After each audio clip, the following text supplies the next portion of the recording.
السلام عليكم ورحمة الله.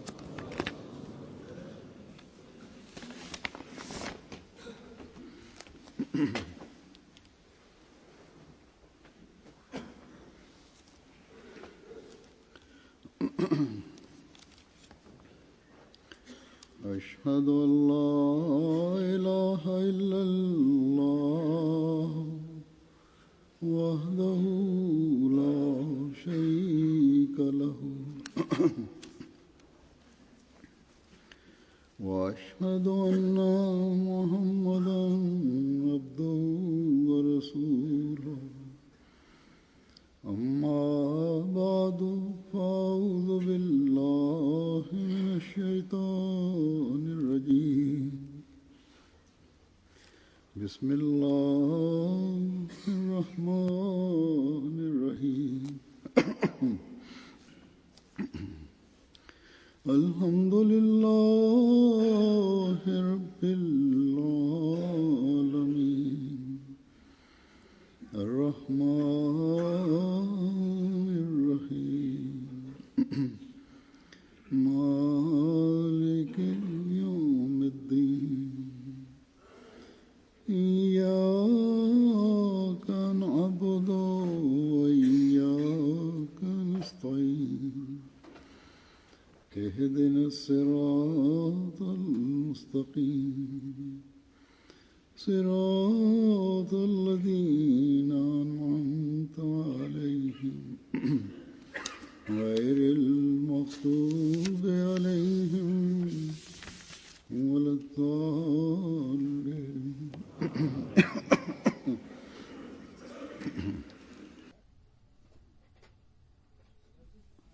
Huzur kaže, objava je data obećanom Mesiji alejhi selam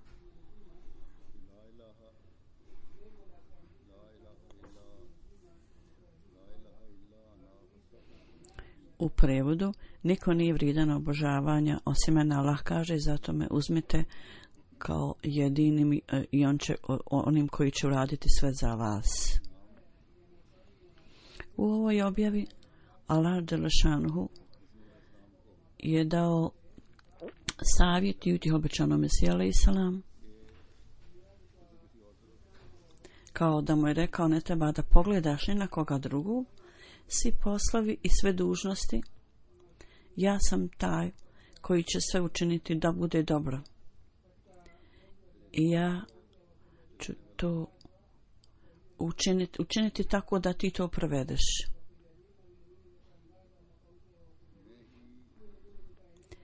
I am taj koji će sve nadgledati, koji sve nadgleda. I ja sam taj koji će opskrbiti sredstva za sve stvari. Kada me uzmete kao onog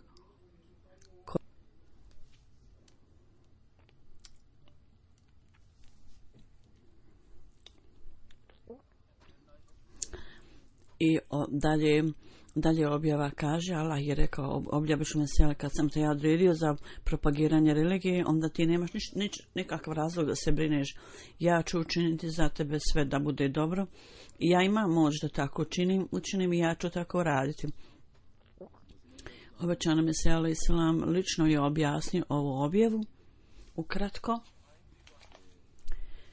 da Allah kaže, ja sam onaj koji može učiniti sve, zato me uzmite kao onoga koji obavlja sve stvari, sve dobro za mene.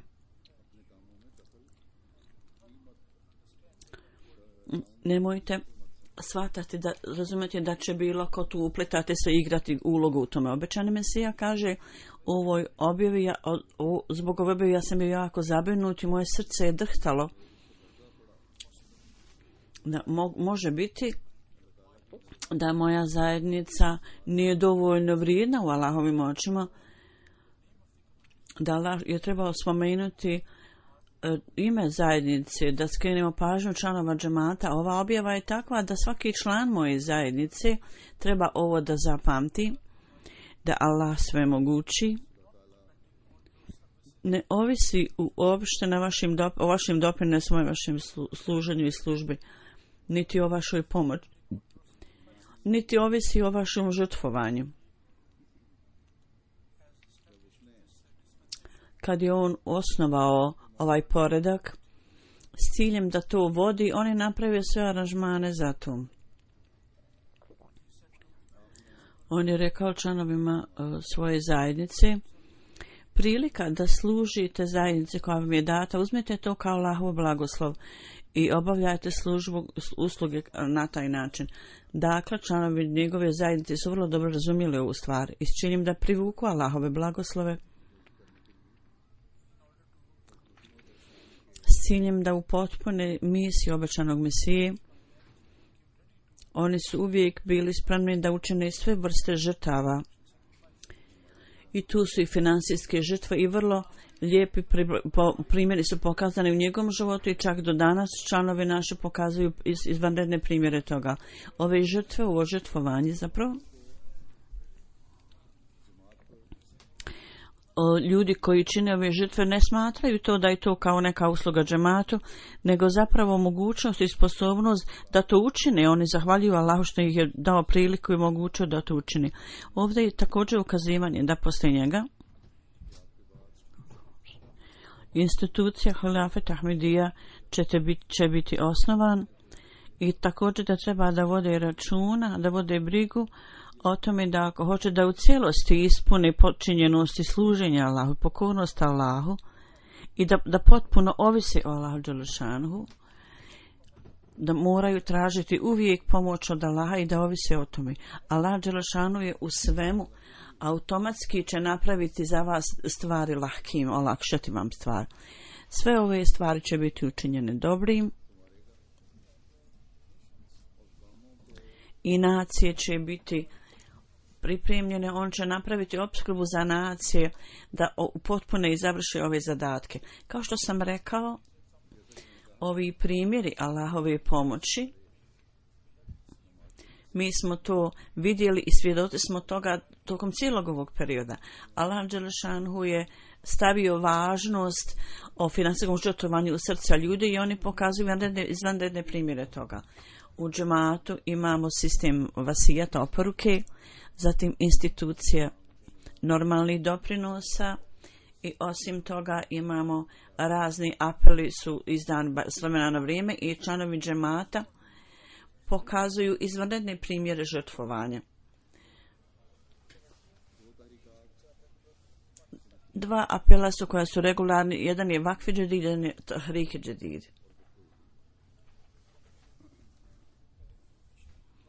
Vakf Džedid je na početku samo bio za Pakistan i kad je proširen na cijeli svijet,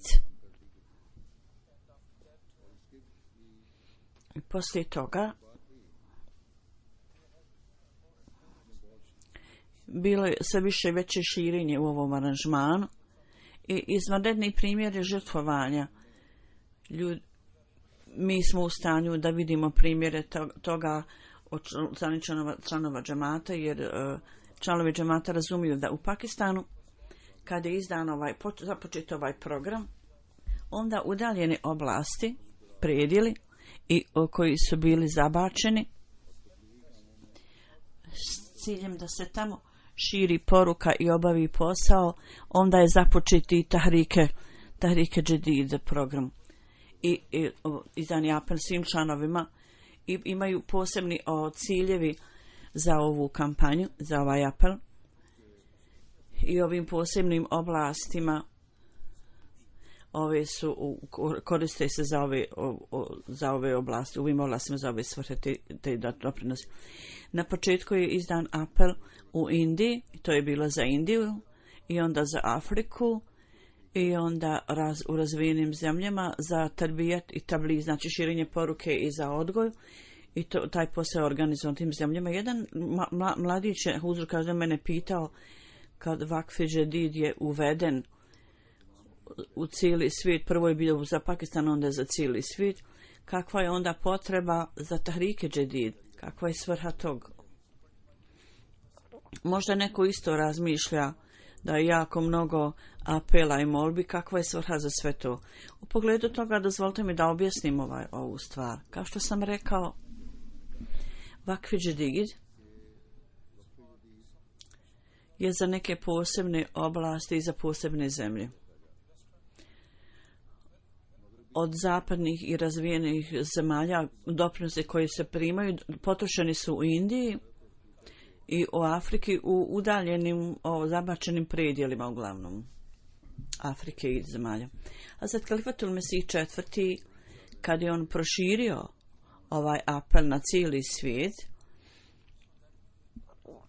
onda svrha uvođenja toga u bogatim zemljama je bilo da u Indiji, troškovi u Indiji, kad je on treba da budu zadovoljeni iz Vakf Džedid, dok troškovi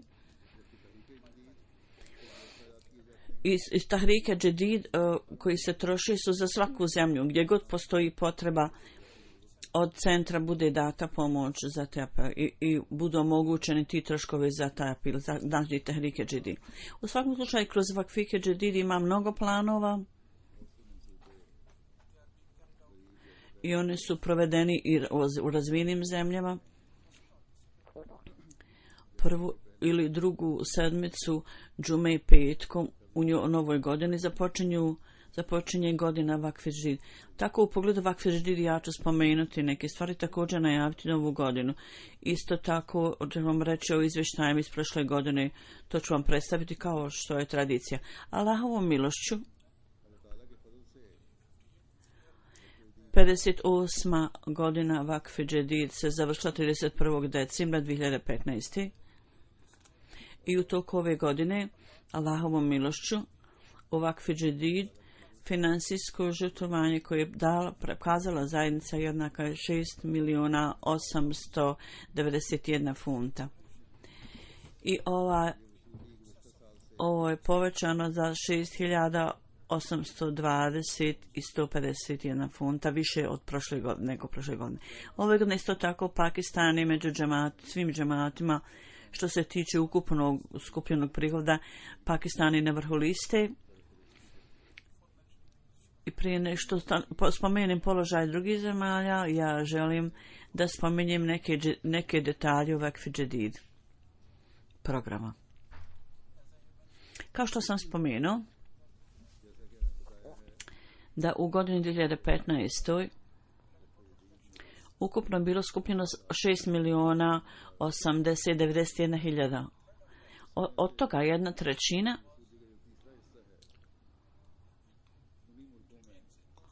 je ostalo u ovim zemljama koje su razvijene zemlje i oni napravite, znači 1/3 ovog dolazi iz ovih zemalja i ostane tamo i bude upotrijebljena za lokalne aktivnosti i planove.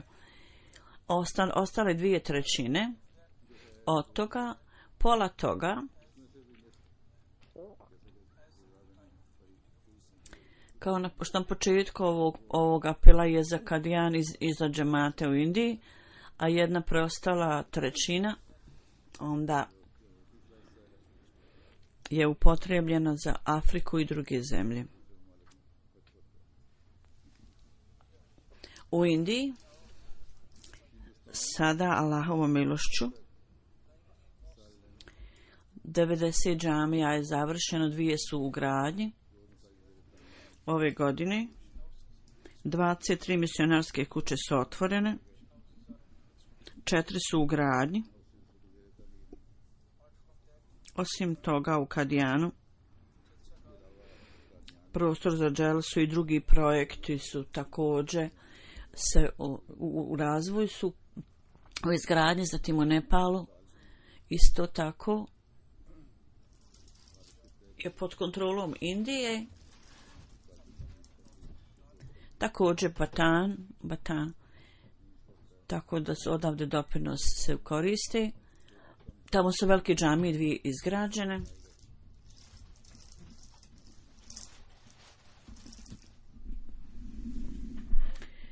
Izgradnja džamija i misionarskih kuća, posebna pažnja je tome je posvećena svuda. U jednoj zajednici u Parod, poslije dugog perioda, jedna delegacija otišla u selo I onda su ljudi rekli, mi smo pridugo vremena postali Ahmedi i nemamo nekako misionarsku kuću niti džamiju. I protivnici nam ponekad govore, rekli su da je džemat Ahmedija završen, da nema ništa od toga više. I govore da je u ovoj provinciji nema više džemata Ahmedija. I govore nam da napustimo tu zajednicu, jako mnogo stvari drugih nam rekli su govore koji su urađene i bez džamije i bez misionarske kuće. Ukoliko u Mualima nema tu, onda je teško održati ove zajednice. Tako da kad bude iznesena ova kritika, gdje onda pare idu? Ova zajednica bude izgubljena zato što nema. Znači, gdje god postoji džemat, gdje god ima novih Ahmedi i gdje god je bilo kakav broj, odmah mora biti izrađena džamija, isto u Africi, u Indiji i na drugim mjestima isto tako. I misionarske kuće također trebaju tamo biti izgrađene. Osim toga, drugi posao koji je obavljen, tu su još drugi troškovi. U svakom slučaju u ovoj godini održani su časovi za odgoj i za širenje poruke u velikom broju. I tu su također troškovi. Mi smo poslali malimine, znači one koji rade na tom polju u Indiji, više od 1000 takvih poslano. I za njihovo smještaj i za sve druge troškove treba platiti. Veliki troškovi su u tome. Zatim u Africi, u 26 zemalja Afrike,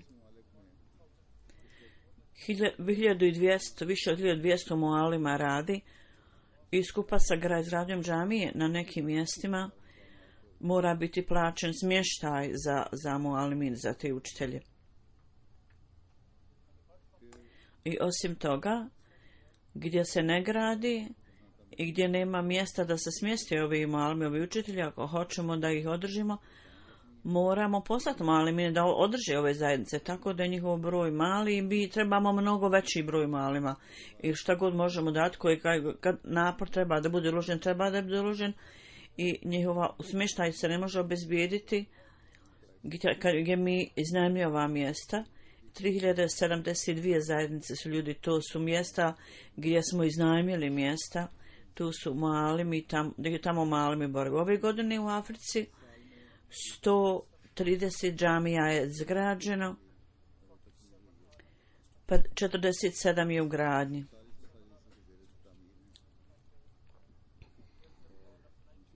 Imamo plan za 94 još džamije u ovoj godini. Onda u 18 zemalja u Africi 82 džamije su završene posao, u 20 zemalja 21 valjda misionarskih kuća izgrađeno i osim toga imamo još neke druge planove. U Africi za odgoj novi Ahmeti, za njihovu obuku i obrazovanje održavaju se refresher kursevi za obuku uglavnom na 56 mjesta. 37.000 je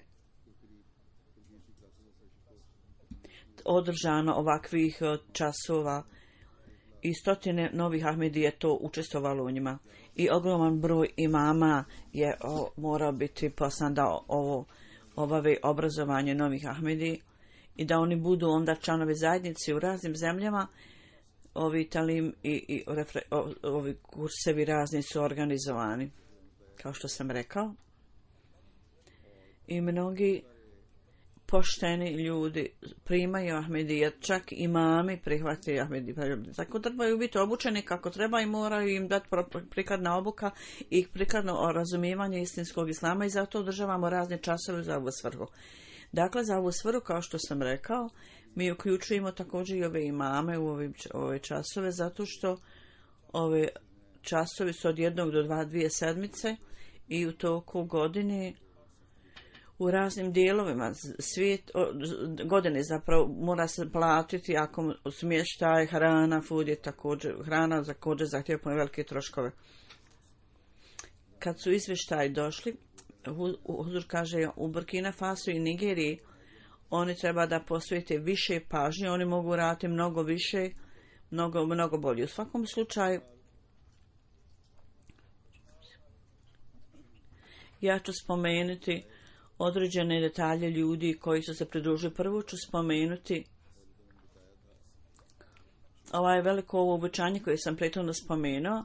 Sada ljudi koji su se pridružili ovom programu Vakf Džedid 2010 ovo 6.000 u 2010. Onda sam pogotovo ja tražio, Huzur kaže, da rekao sam da ne možete imati odgoj Novih Ahmedi ukoliko ne uvedete sistem davanja doprinosa. Ove godine Allahovom milošću ljudi koji su se pridružili, više ih je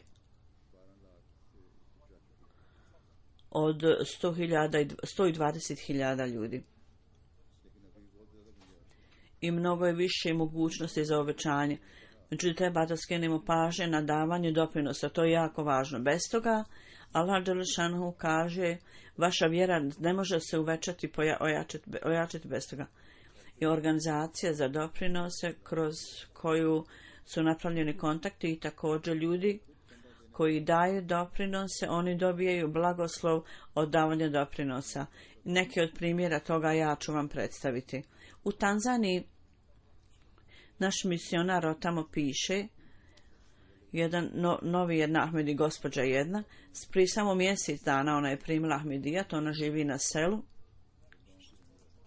Kada joj je rečeno o blagoslovu Vakf Džedid, ona je rekla, ja trenutno nemam nikakvih para, međutim, pošto se bliži kraj ove godine, ja ne želim da budem lišena blagoslova davanja doprinosa, zato molim vas pričekajte. Otišla je u kuću i otamo je donijela jaja i prodala je ova jaja na polju i 2000 šilinga je dala i sve je to koliko je dobila dala za Vakf Džedid. Sada ovo je gospođa samo jedan mjesec kako je primila Ahmedijat, međutim ona je uvidjela, shvatila da je neophodno dati doprinose za ove programe. Slično tome ovdje spominjanje o još jednoj gospođi, ona je također novi Ahmedi. Ona kaže, u kući nije ništa bilo za hranu i šta god smo para imali, ja sam dala za doprinos. Međutim, ona imala nekog.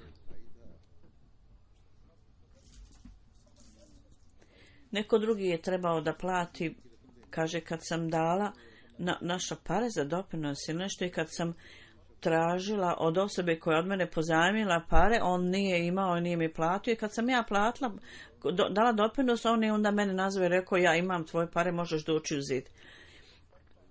I to je bilo 4-5 puta više nego što sam ja dala, ona kaže. Iz Gambije, isto jedna gospođa, ona je prije 2 godine primila Ahmedijet i poslije braka, udaje njen 10 godina je prošlo i prošle godine kad je izdan apel za Vakf Džedid, ona je koliko je mogla dala doprinos i pisala mi, tražila dove i Allah je blagoslovio i imao milosti prema njoj i bila je blagoslovljena sa dvojkama, blizancima, 2 djece rodila. Jedna je rekla, ja sada razumijem kakvi su blagoslovi doprinosa.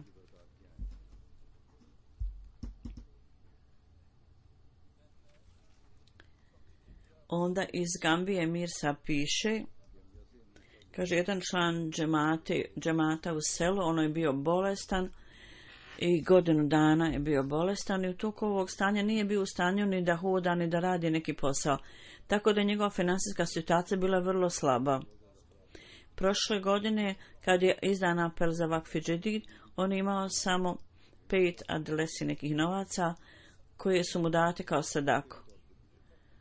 Tako da ih je on dao kao doprinos u Vakf Džedid. On kaže, i vam kaže, toliko je bilo blagoslova u tom da osoba koja nije mogla da hoda, Allah dželešanu ga je toliko blagoslovio da on sada ima stado životinja i njegova zemlja i prihodi sa zemlji su mnogostruki, kaže, on je rekao, sva ove blagoslovi i moj urod, moja ljetina je mnogo veća i imam životinje, ovo je sve blagoslov što sam dao doprinos. Onda iz Gambije Mirsa piše da jedna žena, njen muž je nestao nekoliko već godina i ona je bila jako zabrinuta.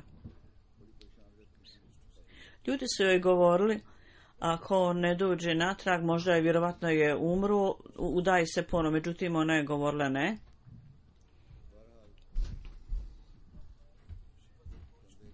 Kad su joj prišli i tražili da dadne doprinos, ona je ono koliko je slijedilo, koliko je rekla, platila je, toliko je rekla, ja sam bila poslije toga jako bila zadovoljna što sam dala doprinos.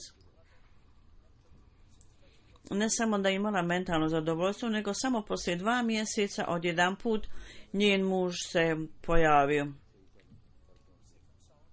Zdravi živ. On je bio negdje i bilo mu je nemoguće da izađe iz te situacije. Kad se situacija popravila, on je došao. Dakle, njen muž se vratio. I također je bila blagoslovljena kćerkom. U Finskoj jedna osoba piše 510 eura ja sam obećala prošle godine za vakfedžid i ove godine ja sam mislila ako ne bude dobra godina ja ću možda obećati 100 ili koliko god bude mogla platiti. Ona kaže Allah dželešanuhu me je poučio pouku na ovaj način da odjedanput su moja kola se pokvarila na putu i ja sam morala da popravim. Odjela sam kod automenčara i onda sam dobila račun. Kad sam pogledala, to je bilo tačno jednako iznosu 510 zapravo eura koje je bilo moje prethodno obećanje. I ovaj čovjek kaže, Allah me ovako poučio lekciju i ja sam onda u cijelosti platio ozins koji sam prošle godine obećala. Jedna gospođa iz Sierra Leone piše, ona je tamo direktorica u školi, osnovnoj školi, i kaže bio je apel za kontribuciju i ja sam već platila i ona kaže, ja sam imala brata koji je prihvatio kršćanstvo i bio jako ljut prema meni i napustio me i otišao u Ameriku. Jednog dana ja sam dala doprinos s velikom teškoćom, za mene nije bilo moguće to, međutim onda je on telefonirao i rekao, u redu je, ti možeš ostati musliman i Ahmedi,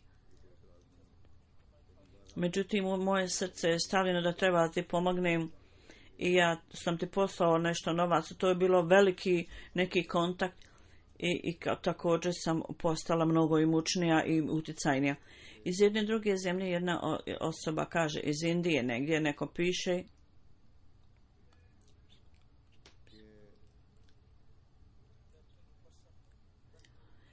da je neki čovjek otišao u radnju da kupi neki naket za svoju kćerku i rekao je, onda sam mislila da odem kupio i to je otišao na džumu i kad je huzur kaže, kad je moja hudba završena petkom i kad sam najavio novu godinu za Tahridžidi, rečeno mu je o svim ovim stvarima i bilo je spominjanje o jednoj mladoj ženi u tom mojoj hudbi. On je bio jako impresioniran tim iznošenjem i on kaže, sve što sam ja bio dužan da dam za ovaj doprinos, i umjesto da kupi nakit, on je cijeli iznos dao kao doprinos za vakfedžid. I kad se vratio sa namaza, on je ovo spomenuo svojoj ženi i žena je bila također vrlo zadovoljna i rekla, mi smo dali doprinos, Allah će napraviti drugi aranžman za našu kćerku, za njen nakit. I Zvahampur, jedan tamo inspektor naš za vakfedžid piše da u selu jedan Ahmedi brat kaže, mi smo otišli njegovoj kući da uzmemo doprinos za vakfedžid. On je rekao svojoj ženi, ja imam samo 200 rupija. Možda možeš kupiti novu haljinu za Bajram ili da damo doprinos. Ona je rekla, ti daj prvo za doprinos, a odjeću možemo kasnije kupiti. Poslije nekoliko mjeseci, kada je još jedna osoba došla iz te lokacije, iz tog predjela bio zadovoljan i rekao, sin, otkad smo mi dali doprinos, mi smo imali jako mnogo dobrih stvari. Prethodno ja sam unajmljivao razne mašine za zemljoradnju, sad imam svoje, kupio sam sad svoje. U Indiji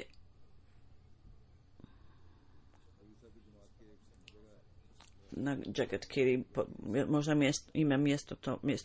ime tog mjesta. Jedan osoba je bio previše opterećen dugom koji je trebao da plati i otišao, napustio sam to u Hyderabad. Kad smo mi saznali, mi smo tamo otišli, misionar i inspektor. Oni su objasnili važnost davanja doprinosa, bilo kako bilo na neki način, on je uspio da plati doprinos i također održavao kontakt sa džematom. Poslije toga Allah mu je dao toliko blagoslova da je on počeo dobivati neki prihod i Allah dželešanu ga omogućio, osposobio ga da plati sve svoje dugove i također bio u stanju da kupi svoju kuću. Sada on je mnogostruko uvećao svoj doprinos. Bangolu Sikom, jedan inspektor za Vakf Džedid, kaže, jedan član Džilink džemata pridružio se prije 10 godina džematu. Uvijek je bio aktivan i na čelo finansijskog žrtvovanja. Kaže, kad smo mi tamo stigli da tražimo za Vakf Džedid, čovjek je rekao, moj otac je imao operaciju i 100.000 rupija smo potrošili i vrlo smo u skučenoj situaciji. 23.000 je bilo njihovo obećanje i on je smanjio obećanje na 17.000.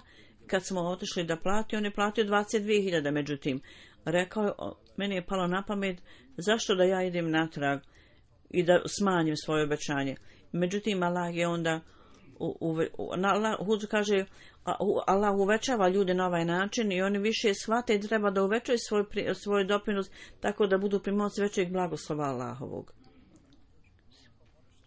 Iz Mauricijusa jedan Ahmedi prenosi 2015. kaže, kada je najavljeno da nova godina Vakf Džedid, on je rekao, ja sam počeo misliti da nikada nisam platio ovaj doprinos i u toku hudbe ja sam obećao pred Allahom i rekao, ako dobijem posao, ja ću platiti 25.000 mauricijskih rupija, koji je, ne znam koliko uzreće funti.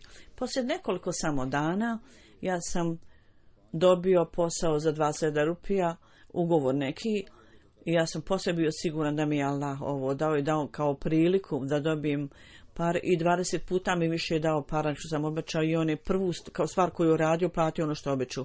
U Beninu, ovo je jedna zemlja u Africi, jedan Nevi Ahmedi otamo, moment su Kudusavi.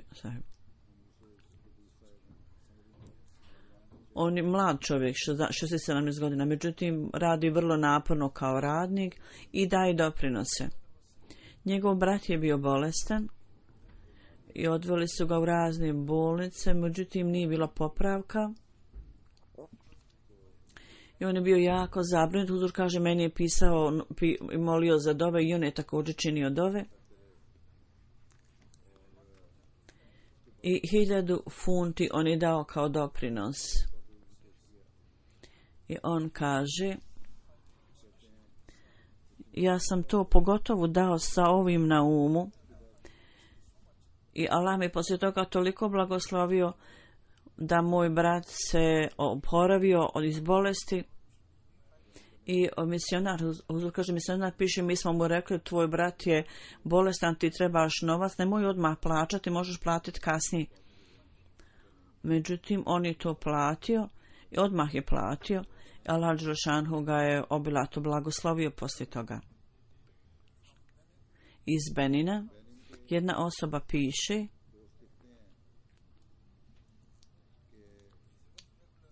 on je vrlo redovan u davanju doprinosa. On kaže 4. decembra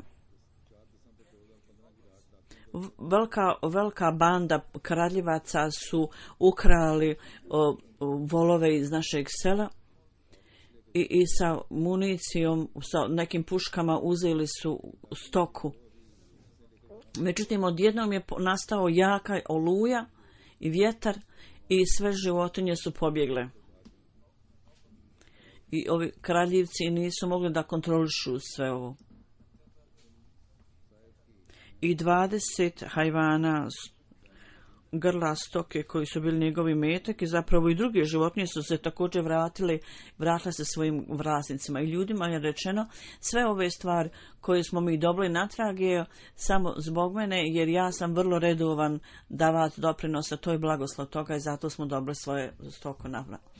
Ljudi koji žive u Africi u udaljenim zemljama, svi ljudi uvećavaju svoju vjeru i poslije pridruživanja zajednice običnog vesela islam. U Australiji ima jedan džemat. Sekretar Vakfi Džidid piše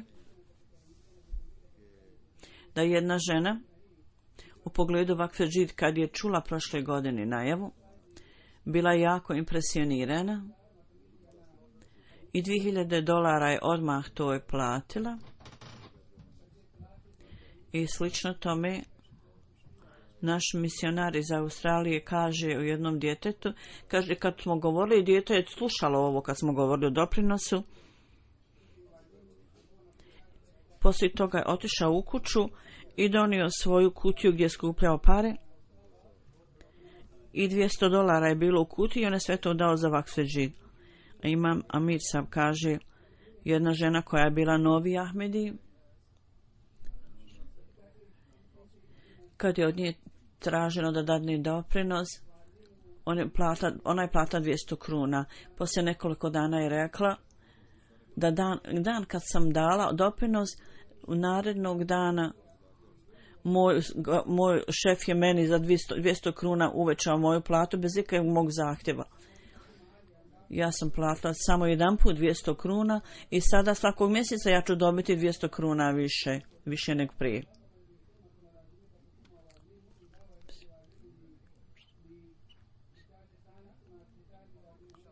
Kongo Kinshasa, tamo ima jedan član koji je nedavno dao zavjet bajata. Kad mu je rečeno doprinos, on je počeo odmah davati doprinos. I on kaže, davanjem doprinosa moje stanje se jako popravilo. Prethodno što god sam radio nije bilo korisno. Međutim, od kad sam počeo da dajem doprinos, jako je mnogo Allahovih blagoslova tu.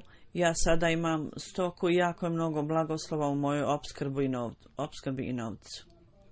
Iz Njemačke. Nacionalni sekretar Vakfi Džidid piše o tamo. A njemački džematu bio jedan seminar i jedna nova gospođa je tamo bila prisutna. To je žena. I ova žena je dala doprinos od 400 eura za Vakfi Džidid. Ona je jedina Ahmedi u porodici, ima jako mnogo suprotstavljanja, Dalal Džošanhu ima milosti prema njoj i bude joj na pomoći, blagoslovije. Amir Sab Kanade piše da jedan mlad čovjek Hadim u Humanity First, on je dao doprinos 25.000 za izbjeglice sirijske i rekao je da ne želi da njegovo ime bude spomenuto. Kad su ga pitali za Vakfi Džidid, on je bio prvi da plati. On je rekao, trebam biti stavljen u drugu kategoriju. Međutim, kad je došlo vrijeme za plaćanje, on je rekao, platit ću onoliko koliko ljudi u prvoj liniji plaćaju. U Tanzaniji misionar o tamo piše da jedna osoba iz kršćanstva primio Ahmedijat, postao je musliman, i tamo je bila vatra, požar neki, i kaže, radnje su neke bile spaljene. On kaže, moja je radnja također bila spaljena, nisam znao šta da radim. Ljudi su me savjetovali da uzmem od banke zajam i da ponovo počnem posao. Međutim, ja sam rekao, moj Allah zna moje stanje i moje očekivanje. Pogledajte, Huzur kaže samo očekivanjevi ljudi. On je bio kršćan i prihvatio islam i postao je potpuno ovisan, oslanjao se potpuno na Allah. I rekao, ja neću raditi ništa što je Allah zabranio da radimo. Neću da uzimam ništa pod kamatom i da dajem kamadu. Jedan član moje zajednice, rekao je, neki članovi moje zajednice su mi pomogli. malo su mi pomogli i nisam ni pitao, ovi ljudi nastavljaju da mi pomognu, ja sam ponovo počeo posao i kaže Allah dželešanuhu me je toliko blagoslovio moj posao, čim sam počeo novi posao, ja sam ovećao svoje obećanje za doprinos i još više. I za 6 mjeseci Allah je blagoslovio toliko moj posao da novi radnju koju sam izgradio, tamo tako posao cvjeta da nisam čak ni za 6 mjeseci imao koliko sam sad dobio za kratko vrijeme. Moja žena je također bila bolesna, sada jako, vrlo dobro maša, alhamdulillah. Ovo su sve plodovi trošenja na Allahovom putu. U jednom hadisu je spomenuto da trošenje na Allahovom putu, činite to iz svog čistog prihoda, onda ćete dobiti blagoslov. Sad možete vidjeti kako Allah dželešanuhu mu je dao nagradu od ovog doprinosa. I on je rekao, ne želim nikakve pare na nedozvoljen način. On je pozajmio ljudi i počeo posao, Allah ga je blagoslovio. Časni poslanik je rekao, od svog zakonitog i čistog prihoda dadite doprinose. Pa Allahovom putu. Čak ako imate jednu hurmu, Allah će to umnožiti. I novo okočena od životinja, žrtve koje se čine iz čistog imetka, Allah pazi na rast toga. Dakle, takvi primjere su pokazali članovi zajednice običnom seli Islama u ovo doba. Huzur kaže, sada ću vam predstaviti izvještaj od prošle godine. Kao što sam rekao, poslije Pakistana, zemlje koje su ove godine prve su ovakav redoslijed. UK je poslije Pakistana, zatim Amerika, Njemačka, Kanada, Indija, Australija, Indonezija i jedan džemat na Srednjem istoku, Belgija i Gana 10.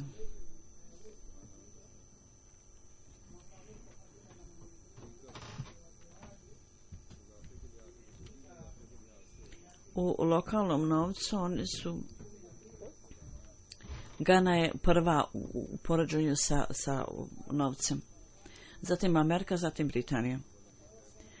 Od velikih zemalja Middle East džemat je prvi.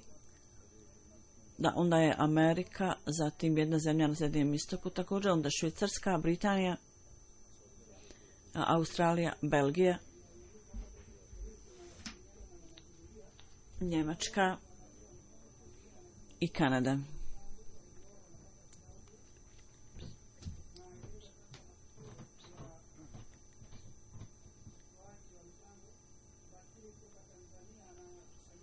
Kao što sam rekao, Huzur kaže, Allahovom milošću, ove godine broj ljudi koji su dali doprinos za Vakf Džedid je 1.235.000 ljudi. U poređenju s prošlom godinom ovo je uvećanje za 106.000. Uvećanje u broju učesnika, davaoca doprinosa osim Afrike je Indija, Kanada, Amerika, Britanija i Amerika zapravo, i uvećanje, značajnije uvećanje u Africi. Nigerija, Kamerun, Conakry, Niger, Burkina Faso, Mali, Benin, Tanzanija i Uganda.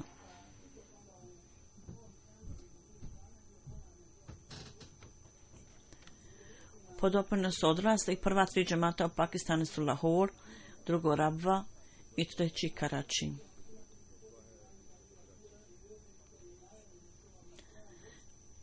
Po oblastima prvi Faisalabad, Islamabad, Sorgoda, Gujranwala, Gujarat, Multan, Murko, Narowal, Hyderabad i Vahapur. Od Daftara Akval, znači ovi ko plaćaju za svoje umrle, prvi je džemat iz Lahore, Karači i Rabva. Položaj po oblastima Islamabad, Faisalabad, Gujranwala, Gujarat, Hyderabad i 6. Gazi Khan, Nabarsan, Multan, Kotli, Kašmir, Mirpur Has i Pešavar.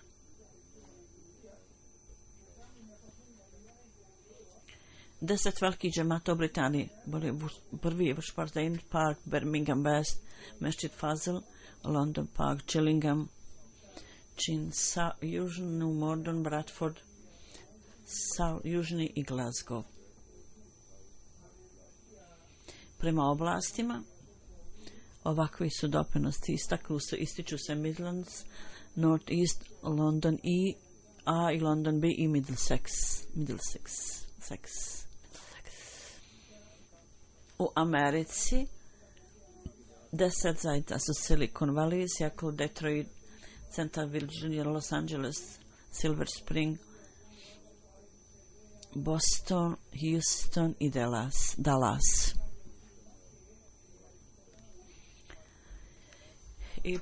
I prema skupljenim po glavi, njemački Frankfurt, Gosgarau, Wilfanden i Waldorf. I 10 zajednica, odnosno džemata, Friedberg, Versheim, Lublin, Hanover, Weingarten i Fulda. U Kaligrad 3, prvi je Calgary, Vaughan i Vancouver. Milton Georgetown po džematima, Durham, Edmonton West, Sispitonet i Ottawa West. U Atval 5 istaknutih zajednica su Istorum, Calgary Northwest, Milton George, Peace Village i Woodbridge.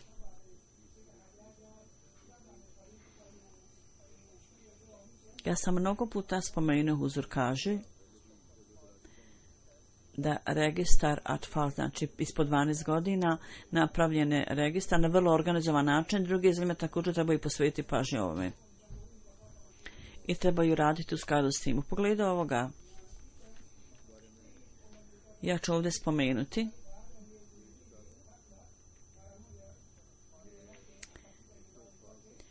da ovaj spisak za umrle, valjda, samo ima ovakve džedid. I sad tu nabraja predjele u Indiji koji su se istakli u ovom davanju, znači ovi djeci.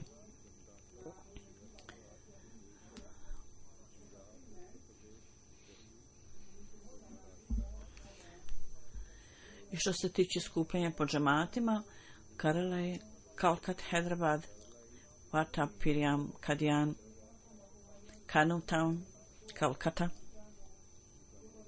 Solor, Bangalore i Rashinagar. U Australiji 10 džemata su Malton, Droid, Hazard South, Lumpton, Brisbane South, Brisbane, Rugan, Marsden Park in Blacktown. Tako, uzor kaže, kao što sam rekao, u Australiji neko me je pitao ovo pitanje u vakfi džedid.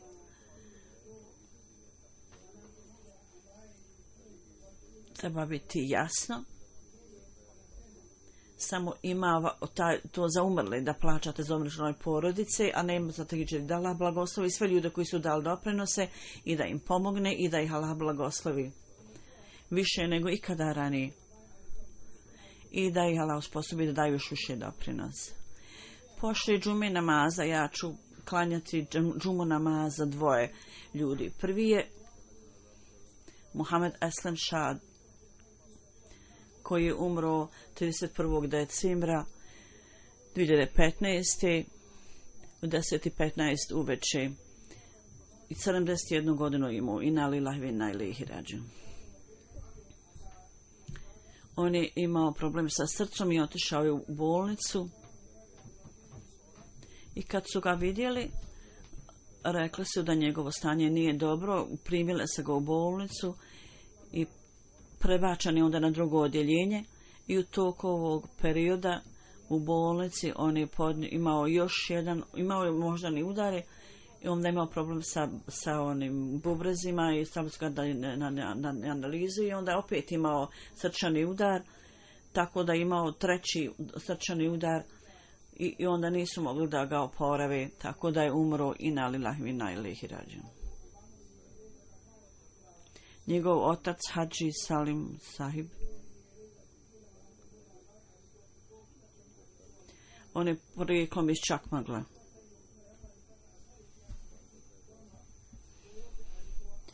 Sahib Bibi. 1955. Hadži Muhamed Sahib je oko 50 ljudi su primili Ahmedijat na rucima Hazreti Muslima Mauda, drugog halife. I Hazreti Muslima Maud je to spomenuo. Među tim ljudima je također bio ovaj umrli nas, imao je samo 10 godina u to vrijeme.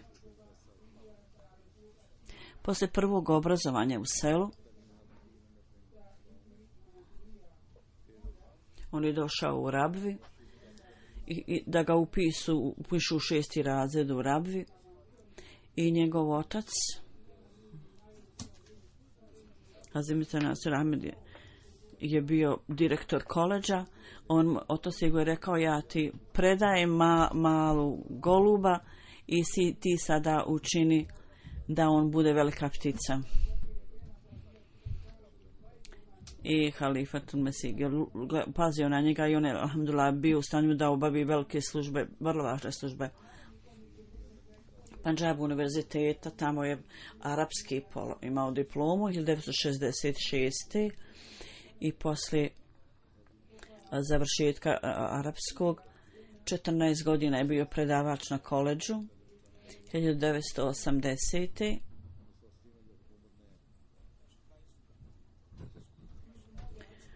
Škole su oboje nacionalizovane, 3 od 75, u svakom slučaju 1980.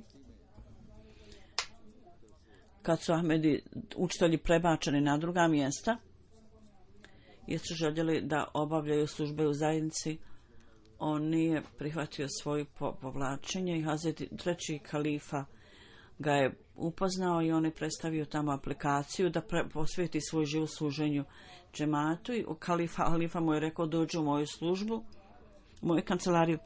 I tamo je kao privatni sekretar radio kao privatni sekretar i pomagao. I on su ga odredili zapravo kao privatnog sekretara.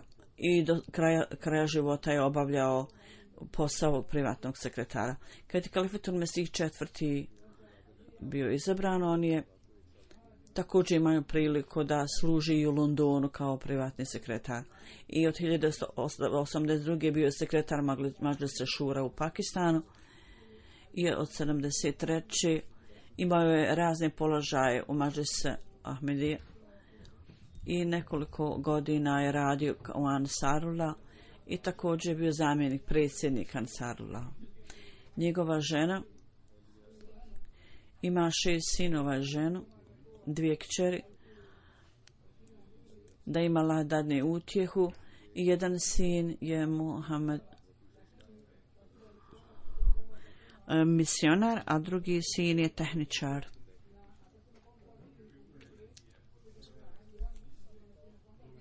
Njegov zet kaže da je on bio čovjek velikih vrlina i vrlo je hrabro podnosio teškoće. Nikada nije izgovorio nikakvu riječ prigovora ili uznemirenost. Njegov cijeli život je bio predan služenju zajednici i bio je zauzet u služenju zajednici. I u istinu je zaista to kako trebao obavio kao onaj koji je posvetio svoj životom. Ja sam to lično vidio, kaže. Njegov sin kaže, on bi ustajao na tahadžud i savjetovao sve članove porodice da isto rade. Bio je vrlo redovan u namazu u džamatu i djeca su mu pridruživala. Njegova kćerka Savida kaže, on je potpuno ovisio od Allahu i bio čovjek velike hrabrosti. Kad je bila neka teškoća, on nije to svojim licem izražavao da ga to pogađa. On je halifu to vremena samo molio za dobu. Bilo da je to bila mala stvar ili velika, on je uvijek ovisi o Allahu dželešanu. Oslanjao se na Allahu. I pazio je na svoju rodbinu, članove porodice. Njegova snaha kaže, on je bio čovjek velikih vrlina, vrlo ponizan i vrlo skroman. Nikada ništa službeno nije spominjao kod kuće. Ako bi neke stvari mi saznali, onda bi on to spomenuo i mi bi rekli da smo to čuli. nikada nije nikakvu službenu stvar diskutovao kod kuće uopšte. Jedna snaha kaže, on je mene jako dobro pazio i upazio i na životinje. I ako bi bilo išta kod kuće, on je savjetovao svoje kćeri. To je ispravna stvar da se radi. I ovo je način da svoju kuću učinite džennetom. Jedan od njegovih rođaka kaže, on je bio predan instituciji halifata. Imao je veliku predanost hilafetu. Dr. Nursav kaže, 8 godina imao sam priliku da budem blizu njemu i vidio sam njegove odlike. On je imao vrsto istaknuto, on je imao visok moral i bio je vrlo skroman, bio je prijateljski. Vrlo fina jedna osoba. Imao je šećer i veliki pritisak, bio redovno u namazima i uvijek je dolazio u džematu, u džamiju. Bio je vrlo predan. Bešir Ahmed kaže, ja sam 20 godina radio s njim. On je bio vrlo ljubazan i uljudan prema meni, ovaj čovjek. Kaže, uvijek nam je pomagao. Kao radnik u službi privatnog sekretara, kaže, jedan put je moja majka se razboljela. On je se raspitivao stalno o njoj. I kaže, 24 godine ja sam radio s njim, ovaj čovjek kaže. I on mi je uvijek se prema meni ponašao s poštovanjem. On je ohrabrivao ljude. Halid Imran Saheb na osiguranju koji radi i on kaže,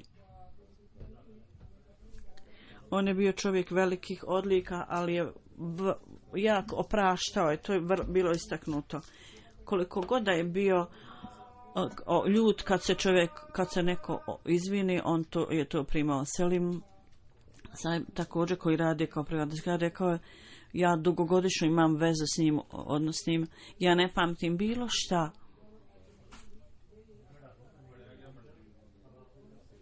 Gdje bi on bio zastalno ljut, on uvijek imao osmijeh na licu. Imam Londonske džamije kaže, ja sam također imao dugogodišnji odnos sa njim, mi smo radili skupa u Hudamul Ahmedija omladinskoj organizaciji, poslije toga i mi smo imali stalni kontakt i povezanost i predanost sa hilatom. Njegov predanost hilafetu je bila izvanredna. U toku li Kamala Arabi pitanje i odgovora, kad bi se snimalo mnogo puta, Fatul četvrti u skladu sa njegovim uputama, on je tražio od mene, imam sad kaže da kontaktiram ovog čovjeka i kad god sam ga kontaktirao, on je vrlo brzo poslao bi navode koje sam tražio, ja sam bi to poslao Huzuru. Jedan gospodin kaže da kad je on imao neku službu, ja sam imao drugu neku, imali smo kontakt i kaže, on je došao u moju kuću jednom u pola noći i uzeo je neki hudama mladinci, otišao u Feslavad i daju krv, ili bila neka potreba, u to vrijeme bila neka hitna potreba za krvlju, oni odvoj neki omladince da daju krv. I mi smo tražili od njega da popije čašu šolnju, rekao, ne, nemamo vremena, znači hajde brzo, moramo brzo ići. U to vrijeme on je imao grip, prehladu, međutim osjećaj odgovornosti je bio toliki da je on došao na biciklu sam i obavio ovu dužnost i pripremio ovaj tim i poslao ih. Ove odluke koje su ovdje spomenute među djecom i drugim ljudima, ovdje nema nikakvog preveličavanja i ja mislim njegove odlike, Huzur kaže, su bile mnogo veće nego što smo mi iznijeli ovdje. Ja sam, Huzur kaže, imao vrlo dugogodišnji odnos sa njim također. Ja sam bio nekoliko dana student s njim i Hudamul Ahmedija i Ansarullah zajedno smo radili. Kad je dobio dužnost, kaže da nadgledam, ja mislim pari nešto. Kad god sam skontaktirao ga, on je uvijek bio pokoran i vrlo aktivan. I vrlo odgovorno, na vrlo odgovoran način i sve ispunjavao. U hilafatu, kad god je neki posao mu dat, On je to obavio vrlo skromno i ponizno. Kad god sam tražio od njega da dođe na dželsu, kad god bi dolazio, on je sjedio sa radnicima, običnim radnicima, nikada nije rekao ja sam privatni sekretar, ja meni treba biti dat poseban stol i stolica. On je samo sjedio sa običnim radnicima. Kakav god mi običan posao dao, on bi to obavio. Da Allah dželešanu uzdigne njegov položaj i Allah dželešanu da ima milosti prema njegovim potomcima. Druga dženaza je sin Mohamed Džalija Saib. On je bio u Belgiji, imao je 87 godina i umro inna lillahi wa inna ilaihi rađiun. Bio je vrlo redovan u namazu, bio je ljubazan, vrlo fina osoba. Iza sebe je ostavio 2 kćeri i 3 sina. Jedan je Osama, mlađi poslije studiranja u džamiji. Sada je tamo misionar i služi zajednici. On se nije mogao prisustvovati dženazi svoga oca, jer je zbog raka proglašeno da je nemoguće da nema mu lijeka.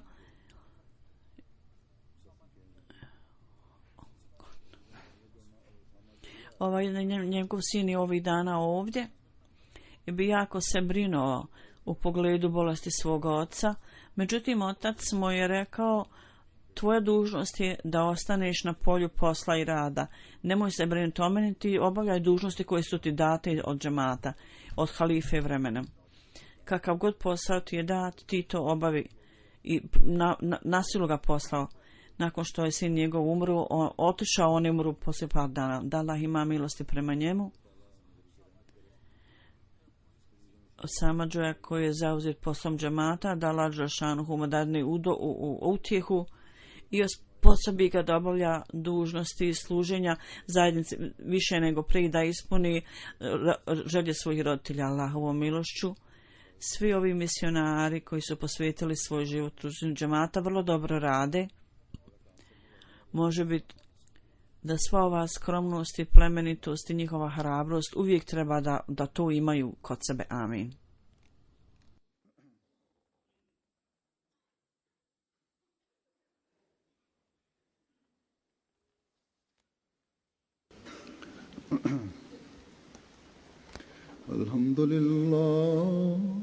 Alhamdulillah, nahmaduhu wa nasta'inuhu wa nastaghfiruhu. ونؤمن به ونتوكل عليه ونعوذ بالله من شرور أنفسنا ومن سيئات أعمالنا من يهده الله فلا مضل له ومن يضلل فلا هادي له ونشهد أن لا إله إلا الله ونشهد أن محمدا عبده ورسوله عباد الله رحمكم الله إن الله يأمر بالعدل والإحسان وإيتاء ذي القربى وينهى عن الفحشاء والمنكر والبغي يعظكم لعلكم تذكرون اذكروا الله يذكركم وادعوه يستجب لكم ولذكر الله أكبر.